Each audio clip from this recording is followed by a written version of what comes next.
Assalamualaikum warahmatullahi wabarakatuh. Alhamdulillah, nahmaduhu wa nasta'inuhu wa nastaghfiruh wa ashhadu an la ilaha illallah wa ashhadu anna Muhammadar Rasulullah, amma ba'du. Para jamaah rahimakumullah. Pada kultum kemarin saya membahas mengenai bagaimana menjadi perempuan cerdas. Maka hari ini saya ingin membahas mengenai bagaimana menjadi seorang lelaki pemimpin. Antara integritas, keteladanan. Allah berfirman di dalam Al-Quran, A'udzu billahi minasyaitonir rajim. Bismillahirrahmanirrahim. Ar-rijalu qawwamuna 'alan nisa' bima faddalallahu ba'dahum 'ala ba'din wa bima anfaqu min amwalihim.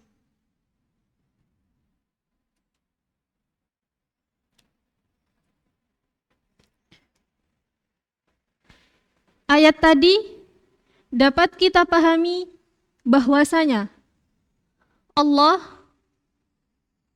menganugerahi kelebihan kepada laki-laki. Kelebihan berupa apa? Yakni berupa uang, kekuatan, dan lain sebagainya. Dari kelebihan inilah lelaki dituntut untuk menjadi pelindung bagi perempuan. Dalam Islam sudah jelas bahwasanya lelaki dituntut untuk menjadi pemimpin. Karena lelaki telah memiliki kelebihan tersebut. Pemimpin di sini bukan hanya di dalam keluarga, akan tetapi di luar juga. Pemimpin di sini juga berupa amanah dan pelayanan.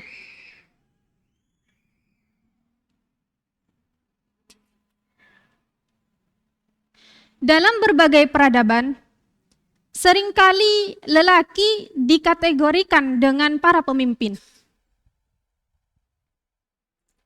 Akan tetapi menjadi pemimpin terutama bagi kaum laki-laki itu bukan soal kedudukan, melainkan soal keteladanan dan memiliki visi yang akan datang. Menjadi pemimpin itu bukan dilahirkan, tapi mereka yang dibentuk. Para jamaah rahimakumullah. Ada dua tokoh besar yang sangat menginspirasi saya mengenai kepemimpinan. Siapakah beliau? Beliau adalah Dua Umar. Kenapa dijuluki dengan Dua Umar? Karena Umar bin Abdul Aziz ini merupakan cicit dari Umar bin Khattab radhiyallahu an. Saya kisahkan sedikit mengenai beliau berdua. Ketika Umar bin Abdul Aziz menjadi seorang pemimpin, pada waktu malam hari ada tamu yang datang ke rumahnya. Mereka berdua ada perbincangan yang amat serius. Ketika berada di tengah perbincangan, ketika itu Umar bin Abdul Aziz mematikan sebuah lilin yang berada di sampingnya. Lalu bertanya para tamunya, "Wahai Umar, apa yang engkau lakukan? Ini kan cahaya yang menyinari kita berdua. Kemudian Umar menjawab, "Ingatlah bahwasanya tadi, ketika di awal tadi, saya berbicara mengenai kasus kewarganegaraan. Akan tetapi, ketika perbincangan sudah mulai berakhir, kita berbicara mengenai kekeluargaan. Maka saya tidak punya hak atas lilin tersebut." Lihatlah bagaimana integritas sahabat Umar bin Abdul Aziz yang sangat besar.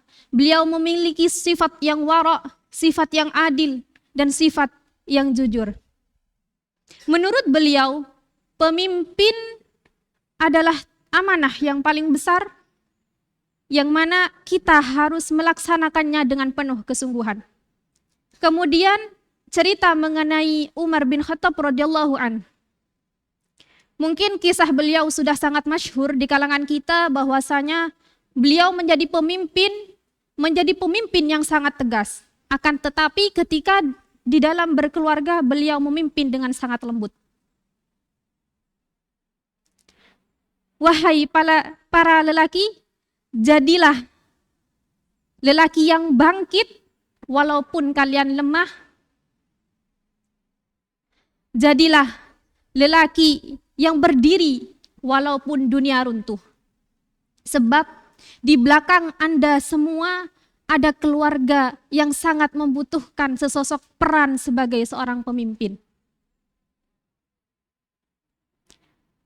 Anda, lelaki, boleh menyerah dalam menjadi pemimpin. Akan tetapi jangan pernah egois kepada keluarga. Rumi berkata di dalam syairnya, pemimpin ialah yang berjalan di depan, bukan ia yang menyalakan lentera di dalam. Pemimpin bukan ia yang mengangkat tangan lalu memerintah, tetapi ia yang menundukkan doa dalam pasrah. Bukan ia yang menjadi raja singgasana dunia, tapi ia yang fakir dalam ranjang fana. Ia tak haus kuasa dan nama, tapi dia dimabukkan cinta kepada Sang Maha Esa. Lihatlah bagaimana Nabi Muhammad, beliau tak minta diikuti, akan tetapi seluruh alam semesta mengelilingi dirinya. Wahai jiwa, jika Anda ingin menjadi pemimpin, jadilah pemimpin yang lenyap di lautan ilahi. Jadilah kosong seperti seruling, agar nafasnya dapat berbicara melalui jiwa dan hati. Sekian dari saya. Wabillahi taufiq wal hidayah, warridha wal inayah. Assalamualaikum warahmatullahi wabarakatuh.